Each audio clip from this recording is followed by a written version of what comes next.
در آسمان دلم حبیب ما ای حبیب ما نور تو. اعوذ باللہ من الشیطان اللعین الرجیم. بسم اللہ الرحمن الرحیم.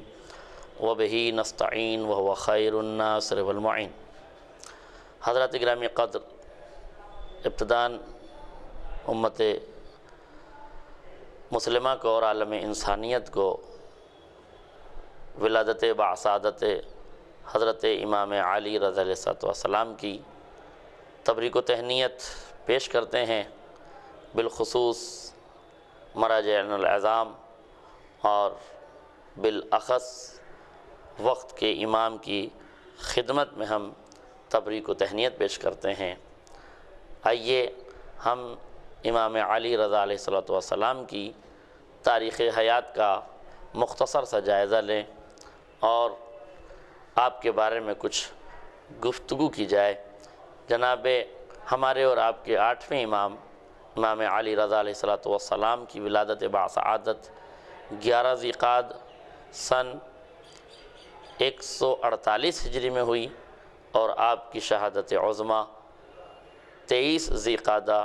سن 203 ہجری میں ہوئی۔ اس طرح آپ کی عمر مبارک تقریباً 55 برس کی ہے اور 55 برس آپ نے اس دار فنا میں گزارے۔ امام کی زندگی کا آغاز اس وقت ہوا جب منصور دوانقی تخت حکومت پر قابض تھا، اور آپ کی شہادت اس وقت ہوئی جب مامون تخت حکومت پر تھا اور اسی نے زہر دغا کے ذریعے سے امام کو شہید کرایا۔ امام علیہ السلام کی یہ 55 سالہ حیات پر اگر غور و خوض کیا جائے تو آپ کے علم و کمال اور علم و فن کا یہ عالم تھا کہ خود صادق آل محمد امام جعفر صادق علیہ السلام نے ارشاد فرمایا اپنے بیٹے امام موسی کاظم علیہ السلام سے کہ میرا لال موسی کاظم، ان قریب تمہارے یہاں ایک بیٹے کی ولادت ہوگی جس بیٹے کو کاش میں اس کا زمانہ درک کر لیتا اور کاش میں اس کی زیارت کر لیتا کہ وہ عالم آل محمد ہوگا۔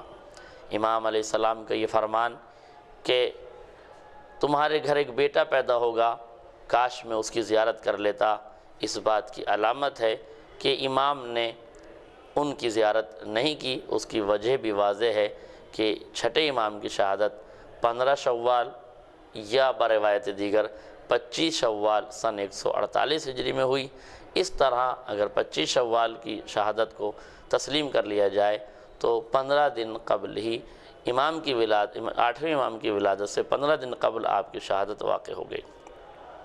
سوال یہ ہے کہ یوں تو سب عالم آل محمد ہیں، خصوصیت سے صادق آل محمد نے 8ویں امام کے لیے عالم آل محمد کا لقب اور لفظ کیوں استعمال کیا؟ ظاہر ہے صداقت کے ذہن سے نکلے ہوئے جملے ہیں، عصمت کی گھرانے سے نکلے ہوئے جملے ہیں، معصوم کی زبان سے نکلے ہوئے جملے ایک معصوم کے لیے سند کی حیثیت رکھتے ہیں۔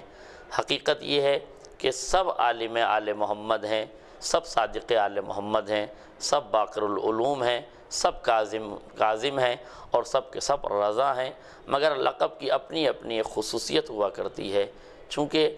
یہ بحث کا موقع نہیں ہے کہ ہر لقب کی اپنی خصوصیت پر بحث کی جائے، ورنہ ایک عام لفظ یہ کہا جا سکتا ہے کہ کاظم کے معنی غصے کو پی جانے والے ہیں، اور آپ کی زندگی کو اگر ملاحظہ کیا جائے تو آپ کی شہادت 25 رجب المرجب سن 183 ہجری میں ہوئی۔ اس طرح سے 25 برس تک امام رضا علیہ السلام ولادت کے بعد سے اپنے بابا کے ساتھ رہے، حالانکہ ساتھ رہنا اس معنی میں بھی نہیں کہا جا سکتا کہ 14 سال 7ویں امام قید میں رہے۔ ظاہر ہے کہ وہ شخص کہ جو قید و بند اور جیل کی سختیاں برداشت کرتا ہو اس کا مزاج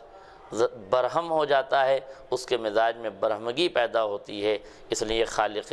دو عالم نے معصومین کے القاب کو معصومین نے اسی حیثیت سے بیان فرمائے ہیں۔ کاظم کے معنی غصے کو پی جانے والا، چونکہ جیل اور قید و بند میں رہ کے انسان پر غصہ طاری ہوتا ہے، اس لیے معصوم کا لقب کاظم قرار دیا گیا جو ان کی ذات سے مخصوص ہوا۔ اسی طریقے سے امام رضا علیہ السلام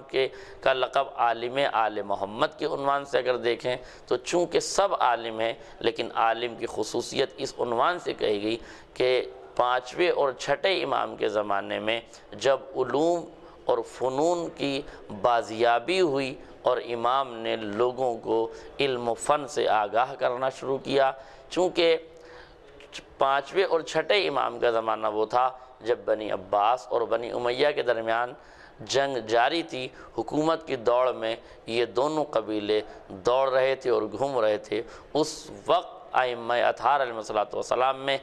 دو اماموں کو، پانچویں امام حضرت امام محمد باقر علیہ السلام اور چھٹے امام امام جعفر صادق علیہ السلام کو موقع ملا کہ آپ اپنے علمی فیوز و برکات سے عالم انسانیت کو آگاہ کرتے۔ اس لیے آپ نے درس و تدریس کا سلسلہ جاری کیا، مختلف علوم و فنون سے لوگوں کو آشنا کیا۔ انتہا یہ ہے کہ ہر قسم کے سوالات امام سے کیے جاتے رہے اور امام ان سوالات کے جواب دیتے رہے۔ روایات میں ملتا ہے، تاریخی حقیقتیں اور تاریخی دستاویز اس بات پر دلالت کرتی ہیں کہ امام علیہ السلام کے حلقہ درس میں تقریباً 4000 طلاب شریک ہوتے تھے۔ 4000 اسٹوڈنٹ آپ کے درس میں حاضر ہوتے تھے اور آپ سے درس حاصل کرتے تھے۔ اس طرح 4000 طلاب جب امام کے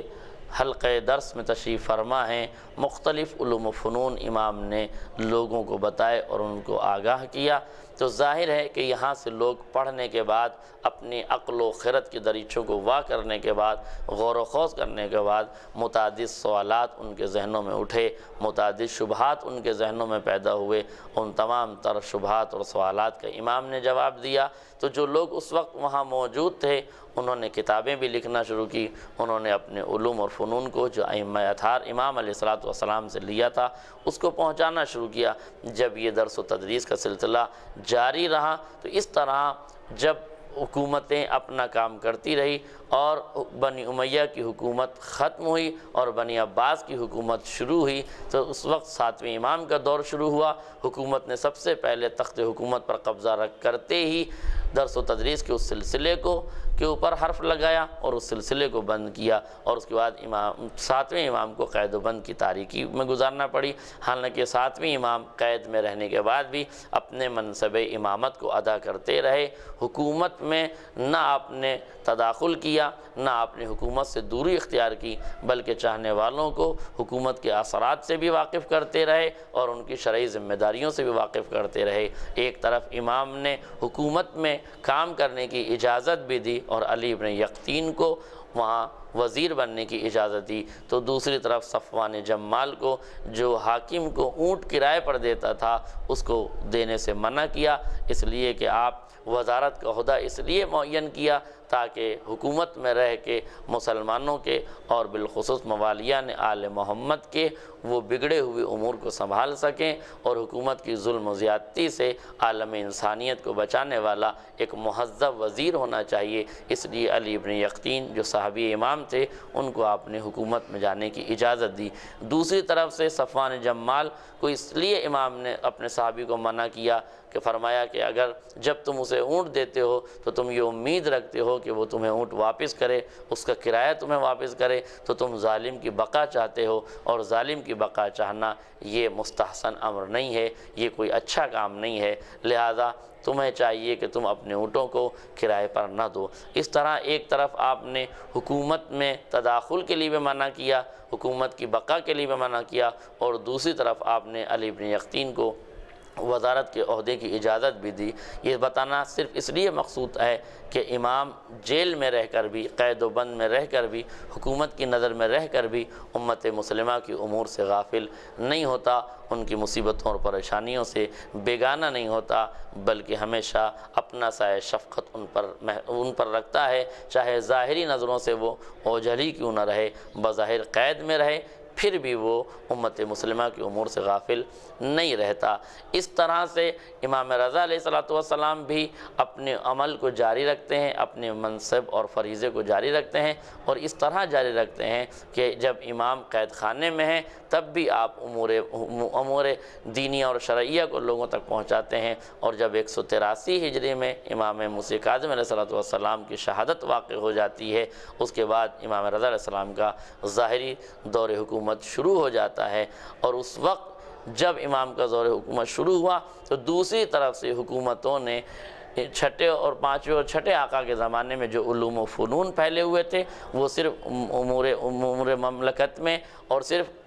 مسلمانی حکومتوں میں محدود ہو کے نہیں رہ گئے، بلکہ وہ عالم انسانیت تک پہنچنے لگے، اور دیگر ملکوں میں، دیگر ثقافتوں میں، دیگر تہذیبوں میں اس کے ترجمے ہونے لگے، اور امام کے شاگردوں کی کتابیں جو امام سے جنہوں نے درس حاصل کیا تھا ان کے نظریات، ان کے افکار لوگوں تک پہنچنے لگے۔ جب وہ نظریات اور افکار لوگوں تک پہنچے تو انہیں دین مبین اسلام سے شغف پیدا ہوا، اور ان کو دین اسلام کا شوق پیدا ہوا، اور وہ اپنے سوالات اور اعتراضات کو لے کر آگے بڑھے۔ حکومت کے پاس کوئی ایسا راستہ نہیں تھا جو ہر اٹھنے والے علمی سوال کا جواب دیتا، لہٰذا وہ حکومت مجبور رہی کہ سوالات کا جواب کیسے دیا جائے۔ جب 8ویں آقا 7ویں امام کی شہادت واقع ہوئی، امام علی رضا علیہ السلام نے جب اس منصب امامت کو سنبھالا تو اس وقت سن 201 ہجری میں آپ کو حکومت وقت نے ولی عہدی کا عہدہ دیا۔ جب امام ولی عہدی کے عہدے پر سرفراز ہوئے تو وہ وقت پھر پلٹ آیا کہ لوگوں نے سوال و جواب شروع کیے۔ روایات میں ملتا ہے کہ امام نے 3 دن تک مناظرے فرمائے، اور ان 3 دن تک کیے جانے والے مناظروں میں روایات میں موجود ہے کہ تقریباً 37,000 سوال امام سے کیے گئے، اور امام نے ہر سوال کا جواب بڑی تفصیل کے ساتھ اور بڑے ہی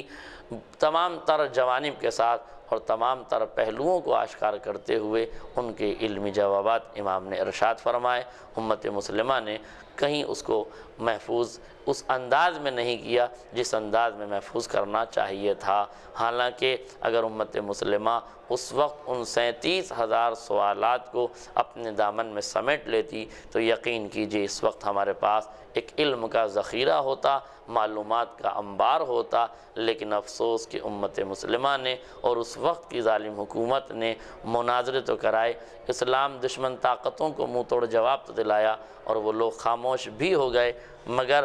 جو صورتحال پیدا ہوئی یہ کہ اس وقت کے سوال و جواب ضبط تحریر میں نہ آ سکے اور ان کو حکومت نے جمع نہ کیا، ورنہ اگر حکومت ان کو جمع کر دیتی تو اس وقت ایک علمی سرمایہ ہمارے پاس موجود ہوتا۔ امام رضا علیہ السلام کی زندگی کے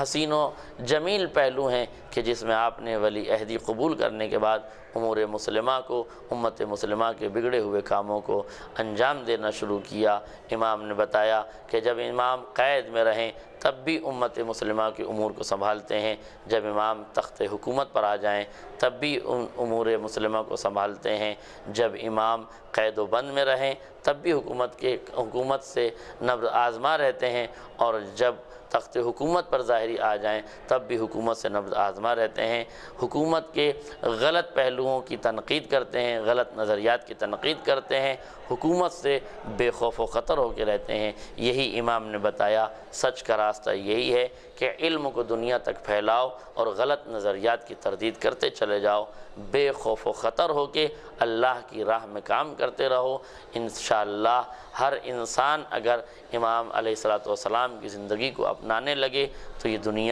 دنیا رہ کے بھی جنت کا نمونہ بن سکتی ہے اور ایک بہترین معاشرہ عالم وجود میں آ سکتا ہے۔ ہم بارگاہ خداوندی میں دعا گو ہیں کہ پروردگار ہمیں سچا مسلمان بنائے اور ائمہ اطہار علیہ السلام کی سیرت طیبہ پر چلنے کا عادی بنائے اور چلنے کی توفیق عنایت فرمائے۔ وما علینا الا البلاغ۔